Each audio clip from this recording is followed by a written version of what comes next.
Hello everybody. Today we're at Hopewell Rocks Provincial Park in New Brunswick, Canada.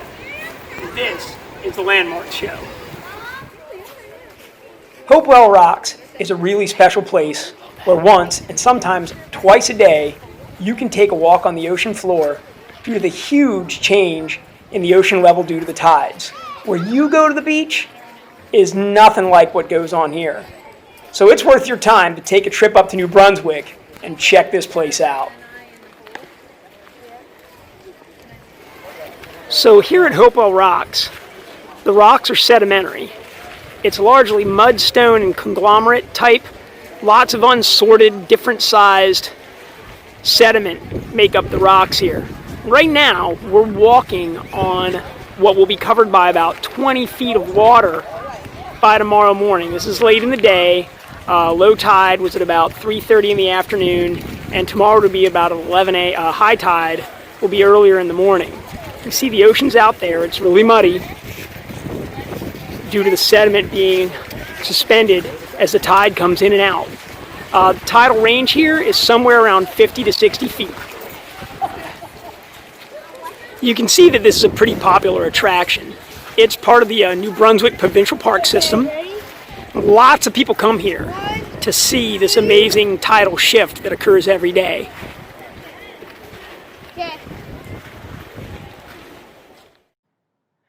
The formations that you see at Hopewell Rocks are called flower pots. And one thing that's easily noticeable is the tops of the flower pots are a lot thicker or broader than the base.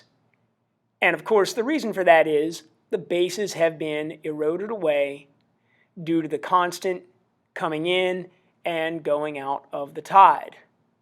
One day, the bottoms will completely erode and the tops of the flower pots will fall over and be sitting on the base of the Bay of Fundy, and they will experience a lot more erosion as the ocean goes in and out with the daily cycle of the tides.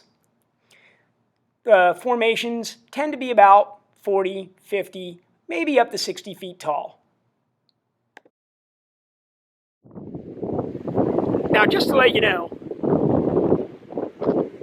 we're here in the late afternoon on July 25th. Tomorrow morning, we're going to come back for high tide. And none of these people who are standing down here right now will be able to be down here. We'll all have to be able to look at this from the cliffs above us.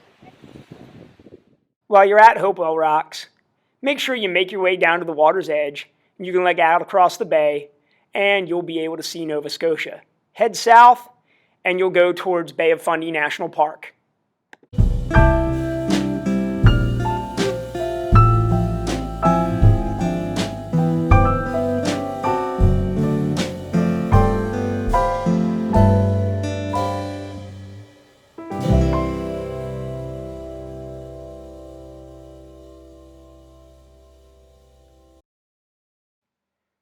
We're back at Hopewell Rocks, just a little after high tide the next day.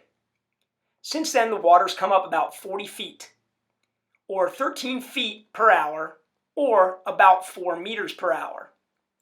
During that time, 160 billion tons of water entered the bay from low tide until high tide, and that same 160 billion tons will then leave the bay. To give you another bit of perspective on this, 1 ton of water will fit in a box that's a meter square, or about the size of your clothes washing machine. So imagine 160 billion of those washing machines entering and leaving the bay on a daily basis. That's a lot of water. When you come to Bay of Fundy, another thing you owe it to yourself to come see are the reversing rapid falls in St. John. This is about an hour and a half south of Bay of Fundy National Park, 2 hours south of Hopewell Rocks, where we were yesterday. What's really cool about this river is it's the St. John River, and over the course of the day, the flow changes based on the tide coming in and the river going out. So right now, we're about an hour and a half before high tide, and the river has actually reversed its flow. So right now where we're looking at low tide, there would be waterfalls and rapids, and the river would be going the other direction. Another really awesome thing to see at low tide is right down here near the bridge, there would be a whirlpool in this area. But as you can see, high tide coming in has reversed the flow of the river, and now it's flowing back upriver from the harbor.